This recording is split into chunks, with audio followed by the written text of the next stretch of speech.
Friends kay Naoya Inoue. May matinding banta kay Inoue. Inoue umaming na babahala na dahil sa laki ni Dwayne kaya gusto niya talagang pabagsakin ito. Ibabagi ko lamang mga kwento nilalaman ng mga balita ito. Kaya tara, kwentuhan na.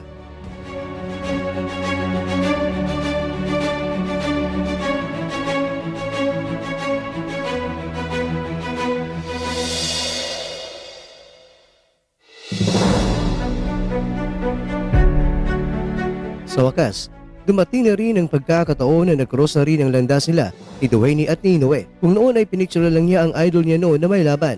Pero sa ngayon, siya na mismo ang karibal ng kanyang iniidolo. Pero naging kalmado man si Dwayne sa fight conference. Pero may matinding banta naman kay Inoue at sinabi niya na pumunta siya sa Japan para gagawa ng kasaysayan. Ay isa sa mga dahilan ayon kay Dwayne. Pagkat siya ay nagpupursige ngayon ay dahil gusto niya na makuha ang isang titulo na nawakan na niya noon sa kanyang tatlong mga